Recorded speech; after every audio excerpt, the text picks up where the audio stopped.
take this opportunity to make an offer to lawyers who might have knowingly submitted claims that are fraudulent, as happened, to come and withdraw them within 2 weeks, and there will be no consequences. Umphathiswa wesebe lezempilo uGqirha Aaron Motsoaledi uhlaba ikhwelo kumagqwetha afaka amabango obuqhophololo kwisebe lezempilo ukuba awarhoxise zingaphelanga iveki ezimbini. Bangatsalela inombolo entsha yamapolisa abo banyanzeliswa ngonqevu ukuba bahlawule imali yokhuseleko i-protection fee kwiphondo laseMpuma Koloni.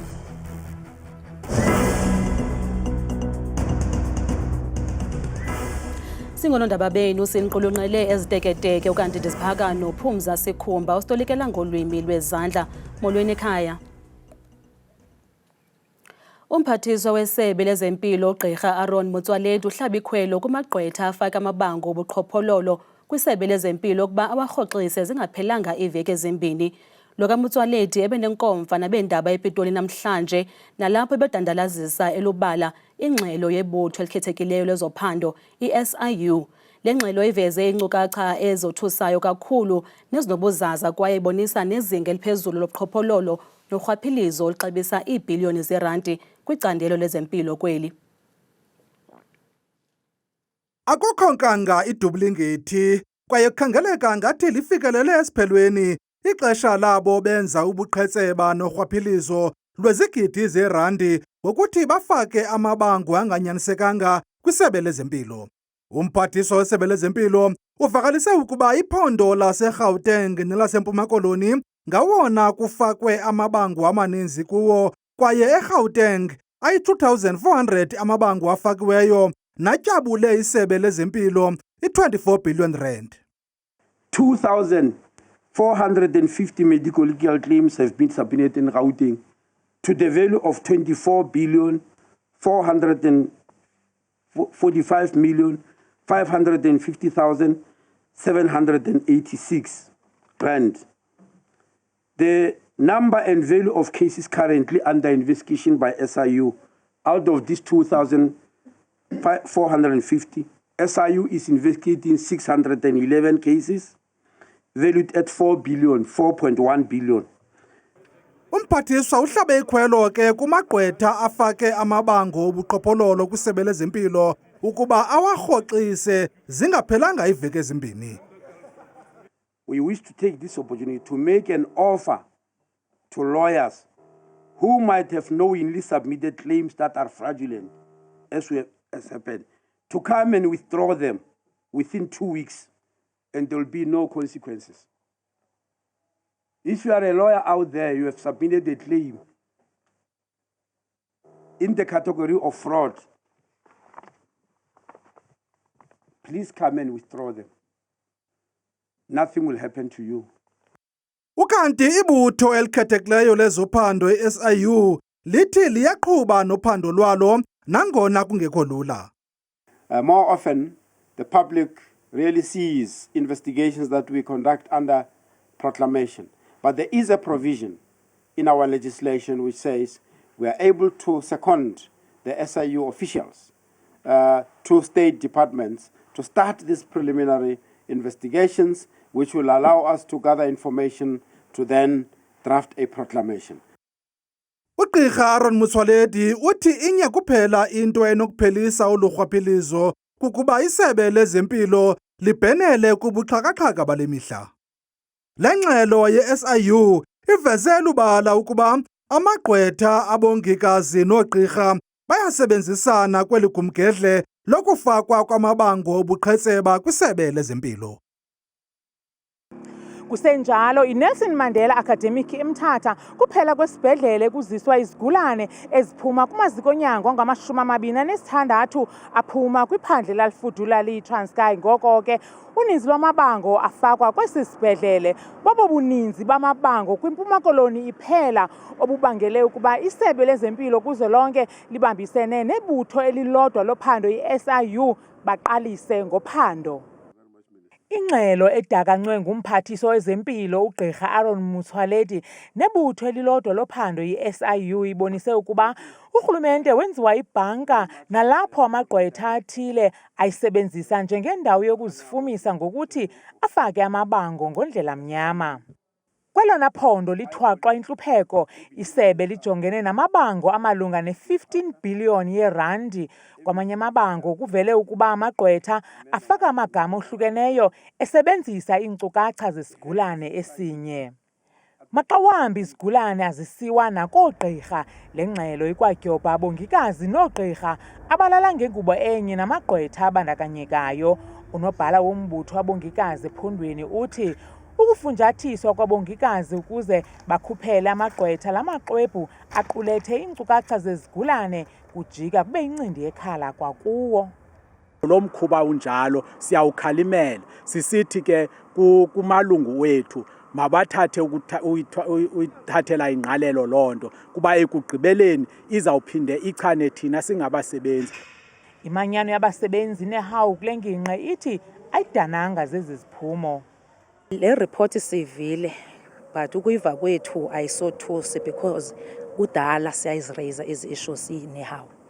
Ngela xesha sasithi ngo-2018 maku-absorbwe oonomakhaya sasilungiselela into ezinje because abotsotsi bangeneleleyo kwa-Department of Health. It's because Department of Health ulekhisha akanayo i-leadership ekwaziyo ukuthatha ii-decisions ngexesha efuneka bazithathe ngalo, balinda kuqale kube khona ingxaki.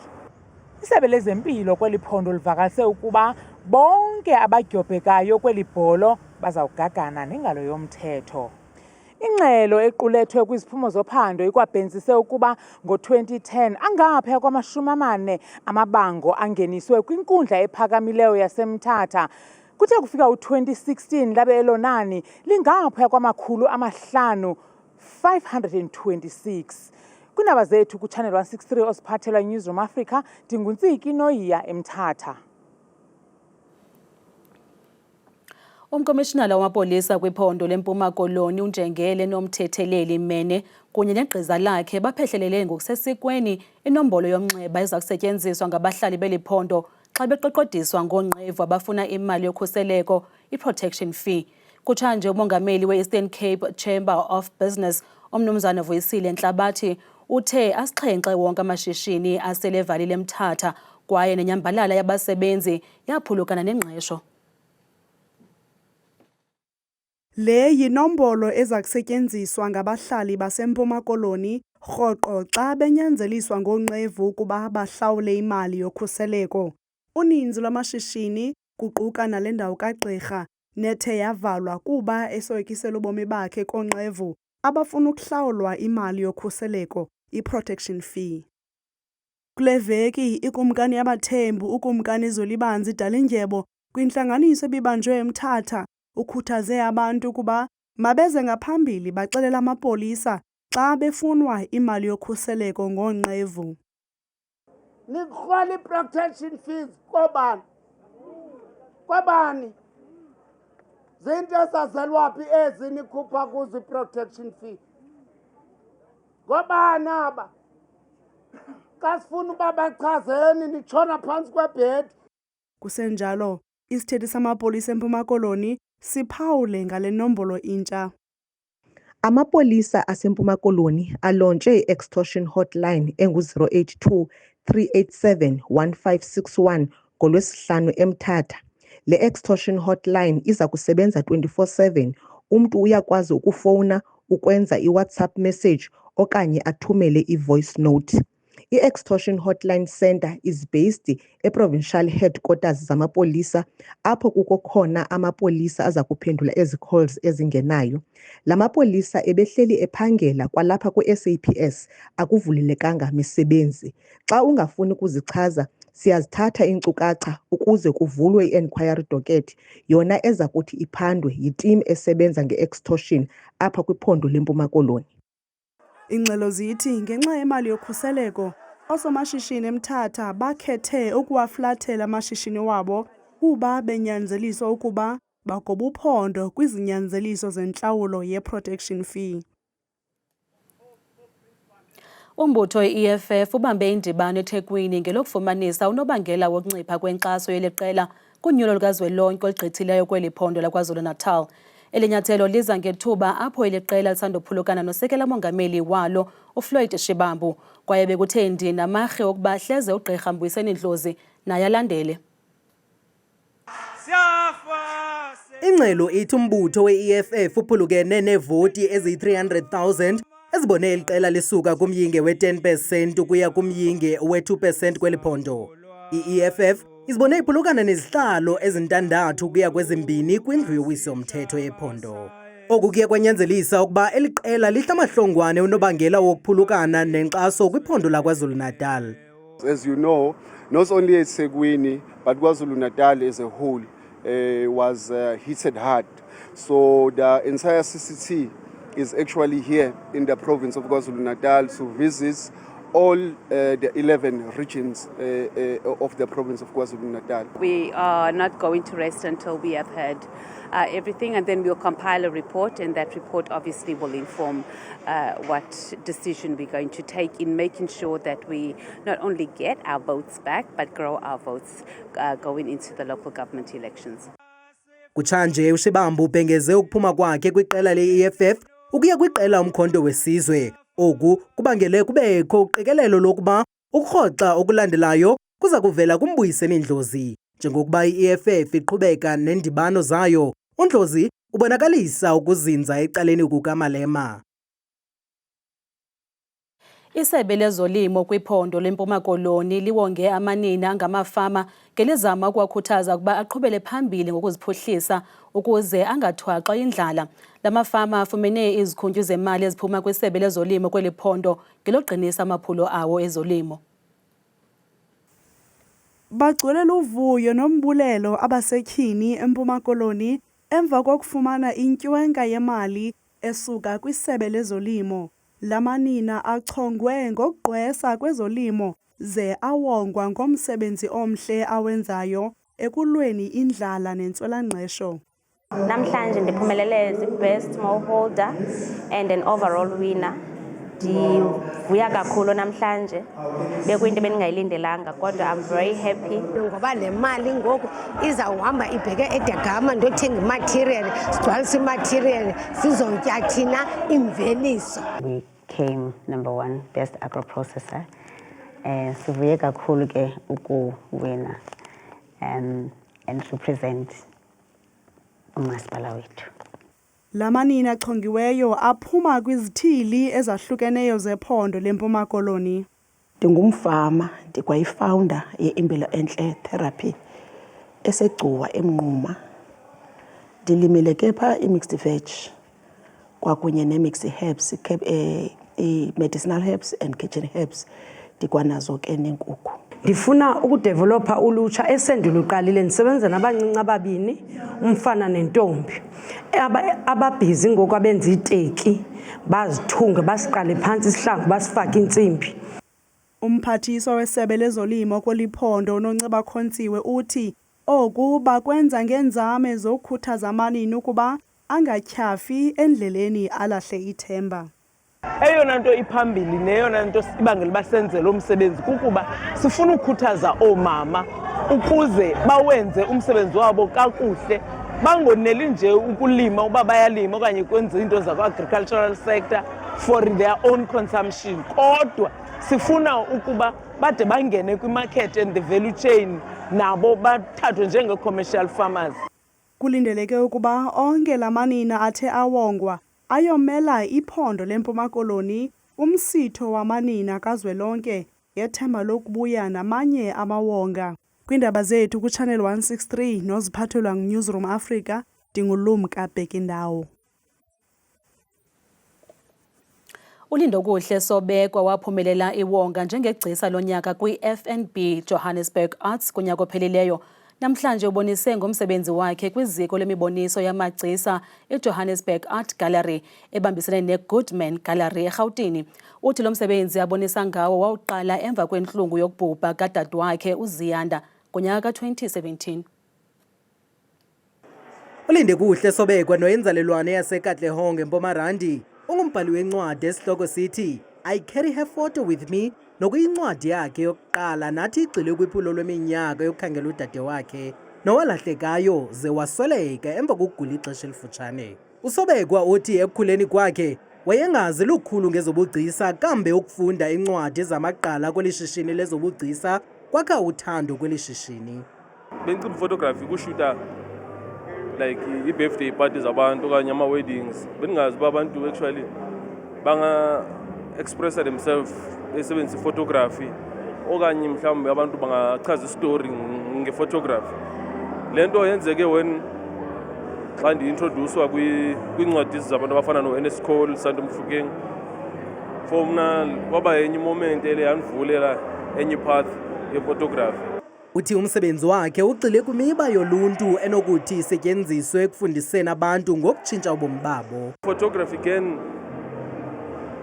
ingasetyenziswa as i-tool yotshintsha something, not only like uchaza istory qha.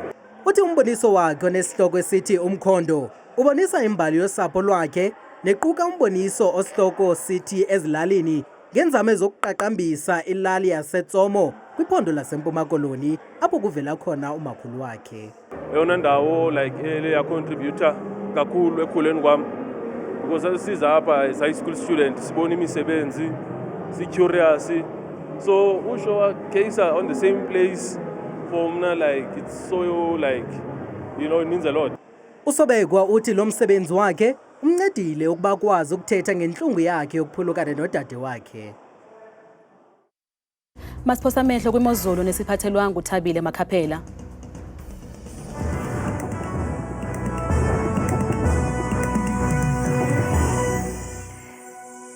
Enkosi kakhulu kuwe Sithe ukhatha kaloku nguNcuthi kudesika yenu yendaba. Ndiyakubulisa nawe mbukeli wami ekhaya ndikwamkele bethuna eqongeni lam lemozulu. Mna igama lam nguThabile Makhaphela ndingumamthembu. Nantsi ke yakutsha nje imozulu. Mbukeli wami ekhaya siyayiphawula kaloku ngokujonga kaloku ngokubanzi ke iziganeko zamvanje kwakutshisa kwelanga ukubhunda okuqatha kwemoya nemvula ke zibikwe kwindawo esileza njengamzekelo phaya iphondo laseMpuma Koloni ngomso kube bubanda phaya kokaladokho phaya neziphaluka bevuswa ingqele ka5 degrees baqhubela usuku futhi ubhula la moya phana mafa bikwe kakhulu phaya kala 25 degrees. Mbukela wami ekhaya amaqondo wakho aphansi naphezulu sivula kaloku iphondo lokuqala kuphaka lokhu eMpuma Koloni njengapha kumantla kulommandla ikomani phaya ezibeleni Alvani futhi kuyabanda kakhulu ngaye la 5 degrees licuwe ngilanga ko 24 degrees. Ukanti ke bukela kaloku kumbindi apha eMzantsi elophondo ke liphaya kaloku eFree State njengamazantsi kulommandla pha kuyabanda Bloemfontein bevuswa ngu1 obandayo icwenge iguquke itshintshe futhi imozulu phaya ngokuhlwa ko 23 degrees. Kanti bona phaya ephondweni laseNtshona Koloni ngomso baphila ngolhlobo pha kumpuma yolomandla Beaufort West phaya bebubanda phaya avakala inkwankca yasekuseni ngesithandathu iqhuba imozulu futhi qabaqaba ngamafu nje ka 22 degrees. Kanti bona phaya ephondweni laseNorthern Cape ngomso kwimpuma njengapha kaloku koDiara futhi uyabanda nenkwankca ebanda kakhulu phala 4 degrees liphumilanga futhi licuwenge phaya ngorhatya ko 20 degrees. Kanti ke mbukelo wami apha ekhaya nantsi kaloku imozulu yephondo laphi North West ngomso koTosca phaya umzekelo kuyabanda ekuseni ewe bevuswa ngula 5 degrees itshintshe ibe myoli la mozulu phaxa besonga usuku labo futhi ngamashumi-3 nje akhatshwa sesibini. Kanti ibona kaloku apho sikhoyo thina kuseRhawutini bethuna amazantsi futhi Carletonville phaya kuyabanda ekuseni ngala 5 degrees liyaphumila ngapha xa besonga imini yabo futhi ngamashumi-2 nje mbukeli wam akhatshwa sisixhenxe. Kanti ke bona phaya ephondo liphakule kakhulu kumantla apha eMzantsi Afrika elephondo liphaka kaloku kwimpuma futhi kophalaburwa phaya eLimpopo ngo 7 degrees yinqatsini yelanga phaya ka 31 degrees xa besonga olwasuku lwabo. Sehle sithi qhu njalo sijonga lokhu iphondo lethu laphaya eMpumalanga eMalahleni pha futhi kwindawo ezikwintshona yalommandla ngala 6 degrees ekuseni wayeqhubela kamandimini kuyabanda phaya eMelo ngo 5 degrees. Standard imbila meko phaya ngala 2. Mbukela wami ekhaya xa ndivala ndisonga kaloku imozulu kwelami iqonga KwaZulu Natal njengaphaya kumantla koNewcastle bevuswa ngo 8 degrees liyaphumula futhi ngo30 qabaqaba njengamafengephi imbi meko phaya koPongola ngo13 ekuseni. Mna ngithanda kangaka xesha lemyole.